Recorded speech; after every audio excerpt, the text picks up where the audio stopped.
Hey guys, how you doing today? This is Coach D. Darrell Spears. Thank you all for all my new subscribers for subscribing. I appreciate you. Appreciate everybody that have left comments in the comment section.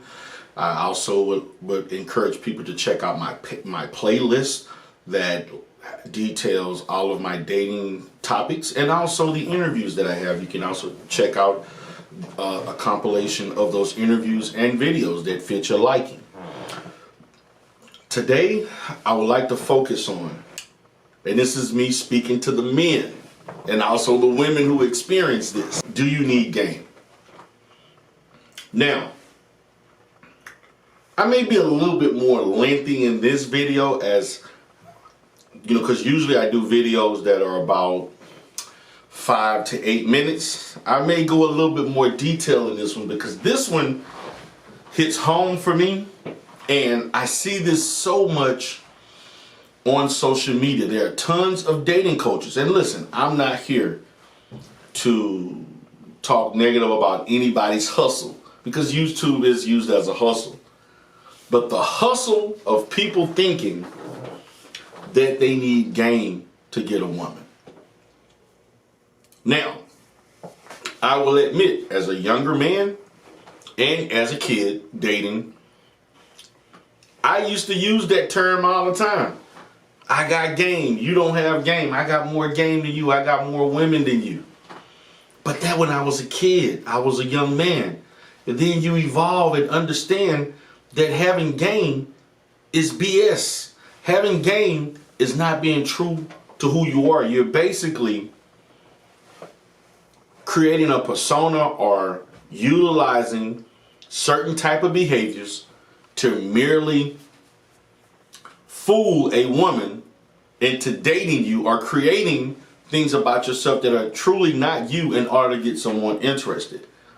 And see, this is a reason why a lot of relationships don't work, because men typically using game, putting on fake personas of who they are, and then later as that relationship continues to grow and you become more and more comfortable and you show who you really are, and that woman learned, this is not the person I thought I dated 3, 4, 5 months ago, 6 months ago, a year ago.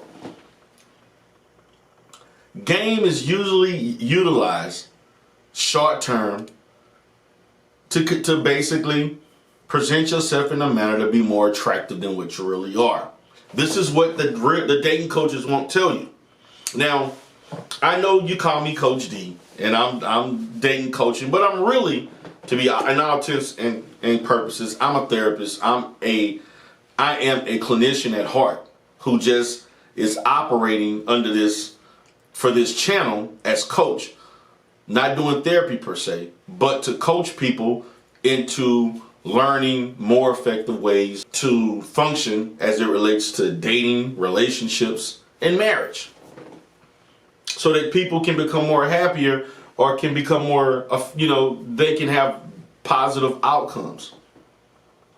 But game is merely you putting on an act. It's not real. And the relationships that tend to last longer is the relationships in which the opposite sex or the person you're dating understands who you are, they accept who you are, the good and bad. You can be yourself, they can be themselves, they can be comfortable.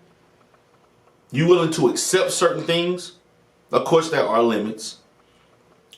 And you can just, when you're with that person, you can just be you.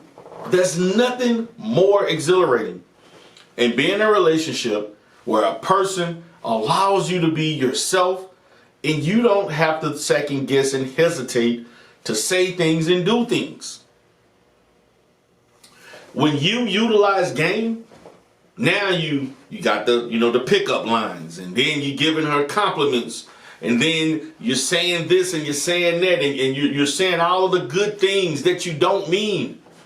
And you notice, ladies, notice how when you first met a guy, the first 3, 4 weeks or a month or so, all the good compliments, he says all the right things. You're looking and trying to find out what is wrong. Perfect gentleman. 8 months down the line, you don't tell me you love me anymore. You never give me compliments. I don't get gifts. We don't go out on dates. When the last time you cuddled with me? When the last time we just chilled and watched a movie together? You start wondering what happened. It's because he used game, disingenuous behavior, to reel you in just to have sex with you, or to reel you in just to have sex and the relationship. We can't take sex out because, let's be honest, men look for sex. Most men look for sex first, and then they want everything else. Let's just keep it a buck. Just keep it a buck. And I'm gonna be honest. At a point in my life, as a young man and a teenager, I was the same way. So this doesn't. I'm not. I'm in that company too at one time. But I'm mature as a man. And so when you talk about game, because a lot of men think they need game.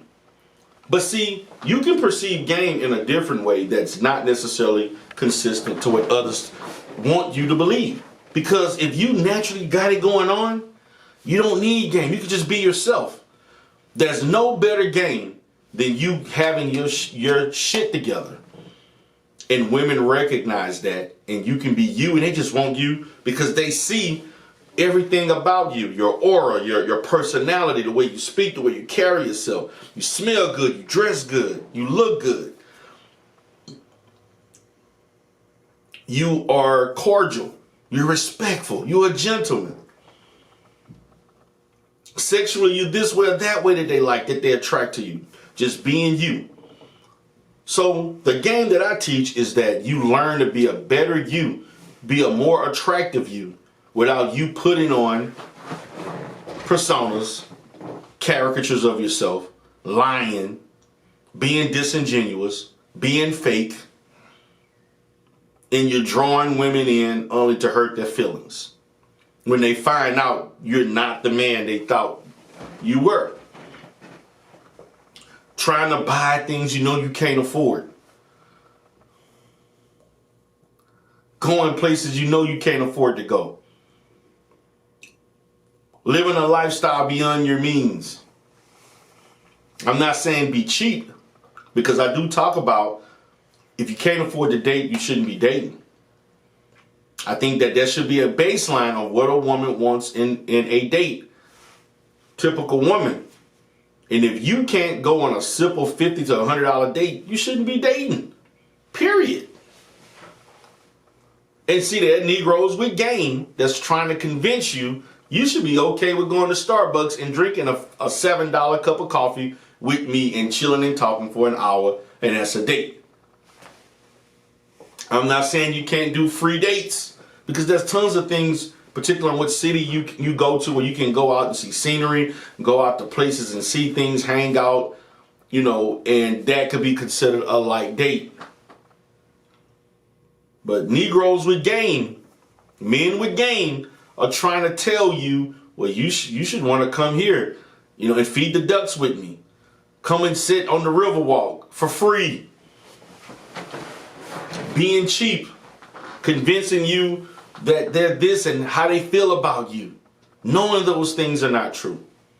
There's no need to lie to women. This is a very casual hookup culture, more than any other era in American history. You don't have to lie to women to get sex. You don't. Now, there are going to be those who are with it and those who are not with it. And you just have to accept it as it comes. But particularly in this time, with the internet, dating apps, social media apps, there are so many different tools that you can use to meet somebody. That's why people don't cold approach as much. Cold approach is actually seen as the more riskier. At one time, that was the only way you can meet someone. I prefer for men to cold approach, even though it's the more riskier, or the more likelihood you may get more rejections.